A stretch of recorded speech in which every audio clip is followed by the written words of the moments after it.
রং লেখা আর্টের পক্ষ থেকে সবাইকে স্বাগতম। দেখো বন্ধুরা, দেখো আবারও একটি ড্রয়িং নিয়ে তোমাদের মাঝে চলে আসলাম ফ্রি হ্যান্ডে। তো এই যে ড্রয়িংটি করছি পেন্সিল দিয়ে, এইভাবেই আমি ড্রয়িংটি আগে করে নিচ্ছি। তো বন্ধুরা, তোমরা এইভাবেই দেখবে এবং তোমরাও যদি চেষ্টা করো আশা করি তোমরাও করতে পারবে। দুটো পাখি পাশাপাশি ডালে বসে আছে, আর নিচে দুটো বাটারফ্লাই দেওয়া হবে, একটি ছোট একটি বড়, এরকম একটা বোঝানো হচ্ছে ছোট এবং বড়। এই ব্যাপারটি এখানে বোঝানোর চেষ্টা চলছে রং লেখা আর্টের পক্ষ থেকে।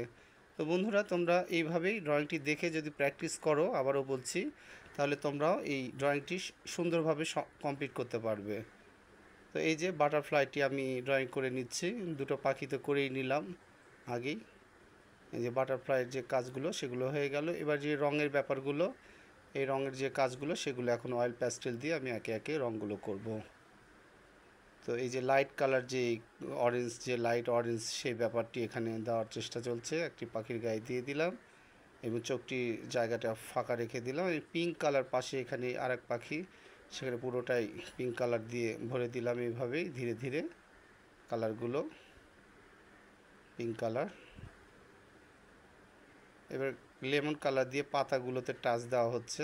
পাতাগুলো হালকা কচি কচি যে পাতাগুলোর ব্যাপার, সেগুলো বোঝানোর জন্য চেষ্টা চলছে রং লেখা আর্ট থেকে। বাটারফ্লাইয়ের যে পাখাগুলো মাল্টি কালার হয়, এক একটা পাখা এক এক রকমের দিলে দেখতে অনেক সুন্দর লাগে। সেই ব্যাপারটি হচ্ছে হলুদ রং দিয়ে এইভাবেই মুখের যে ব্যাপারগুলো সেগুলো করা হলো এখানে। তারপরে এই যে গাছের যে ডালের ব্যাপারগুলো, সেই রংটা দেওয়া হচ্ছে এখানে।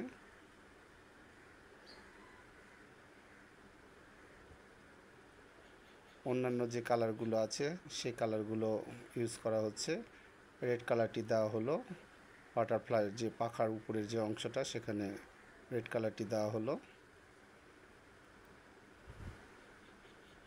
এবং প্রজাপতির যেই বডিটা সেখানেও ব্লু কালার, স্কাই ব্লুটি এখানে অ্যাড করা হলো এই জায়গায়। তারপরে যে ব্যাপারগুলো থাকে, আমি বরাবর বলি যে পেন্সিল লালটা পাখির ভিতরে একটু পাখার ব্যাপার স্যাপার সেগুলোতে দেওয়া হলো, এবং পেন্সিলের যে কাজগুলো, পেন্সিল দিয়ে যে আউটলাইনগুলো দেওয়া, সেই ব্যাপারটি এখন চলছে রং লেখা আর্ট থেকে। আর তোমরা ইউটিউব চ্যানেলে গিয়ে সেখানেও রং লেখা আর্ট ইংলিশে তোমরা সাবস্ক্রাইব করে দিতে পারো। আর এইভাবেই তো ফেসবুকে তোমরা তো আছোই নিয়মিত, লাইক কমেন্ট শেয়ার সবগুলোই হচ্ছে এইভাবে। আরও চাই এইভাবেই দিয়ে রং লেখা আর্টকে আরও সমৃদ্ধ করো এবং সামনের দিকে এগিয়ে নিয়ে যাও। এই যে পাখির যে ব্যাপারগুলো, পায়ের ব্যাপারগুলো, ঠোঁটের ব্যাপারগুলো, সেগুলো দেওয়ার চেষ্টা চলছে।